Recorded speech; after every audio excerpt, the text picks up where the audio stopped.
This week I'd like to talk about fear because I feel like there's a lot of fear going on, and it's been going on since the 2020 pandemic. The focus of this particular day is going to be on 1 John. I quoted it on Sunday, or for the video for Sunday. 1 John chapter 4, verse 18. There is no fear in love, but perfect love casts out fear, because fear involves torment. But he who fears has not been made perfect in love. So how are we made perfect in love? It's through the grace and power of our Lord Jesus Christ. When we get saved, he comes in. Everything that's not of him goes out. That includes fear and all the things that we keep trying to re-invite back into our life, like the lust of the flesh, the lust of the eyes, and the pride of life. If you say you're a Christian these days and you're having a lot of fear and anxiety, maybe you need to check to see if you are letting your lust be unchecked. Like, you're looking at bad things on the internet.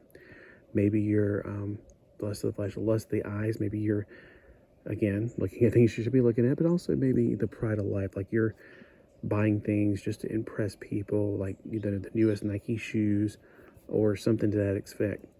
If you're trying to impress other people, of course, you're going to be living in a life of fear of what they think. Don't give a rip what people think. Seriously. Either they like you or they don't. They don't have to like you. And they like you for who you are. So there is no love in fear, or there's no love in fear. There's no fear in love. Well, I guess there's no love in fear too. But perfect love. Who's perfect love? Jesus Christ is.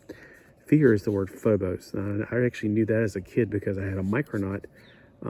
It was the Biotron bad version. It was red and black and silver headed. It was called Phobos. And at the time I understood that it meant fear. And also understood that it was one of the moons of Hades, or Pluto. So Phobos, Strong's 5401. In classical Greek, the word signifies flight. Like when you're afraid, you run away.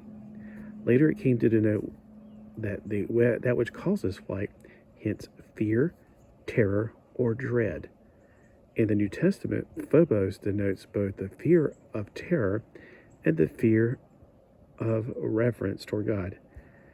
The English word phobia transliterates the Greek word. So if you hear the word phobia, and it's being misused nowadays, when people say you're transphobic, I'm afraid of Transformers? I don't get that. So people abuse this word today, unfortunately. Or they're very lazy. Like if you're going to say you're transphobic, you're like, well, trans what? I'm afraid of going across something? The word trans means across. Hey, there's one of my cats. All right.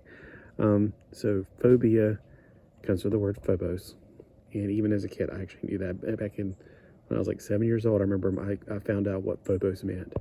Because, when you get Micronauts, you want to look up what their name means for some reason. I don't know. It's just me. And we had dictionaries and encyclopedias in my house. So, but there is no fear in love. Perfect love casts out fear. Jesus Christ is perfect love. Why isn't it capitalized? Why doesn't it make that clear? Have you ever had a more perfect love than the love of Christ? Nope. So if you have the love of Christ in your life, it casts out the fear. If you're letting other things back into your life, it displaces the love of Christ. It doesn't put it out completely, but it displaces it, and it causes more fear in your life. I keep trying to tell my cats to stop being afraid of the new cat. Are you listening to me, Goldilocks? Goldilocks is looking at me right now. I'm going, Goldilocks, you just need to stop being afraid. Goldilocks is the most timid cat I have. He's so sweetie. But he needs to stop being afraid of the new cat and start trying to figure out a way to make him part of our family. All right, because fear involves torment. People are afraid to be tormented. People also fear death, which is mind-boggling. But, if you're saved, there's nothing to be afraid of. Actually, it's like, whew, finally, done. I just don't want to be mangled for the rest of my life, that's all. But he who fears has not been made perfect in love. So again, if you're living a life in anxiety, you need to check yourself. Have you been letting in the lust of the flesh, the lust of the eyes, and the pride of life? Because those things will definitely displace the love of Christ. It won't get rid of it. It won't put it completely out, but you will feel more anxiety. So again, I just want to make sure you understand today that perfect love casts out all fear. And that's what I quoted the other day, and it is one of my favorite verses. So don't be afraid.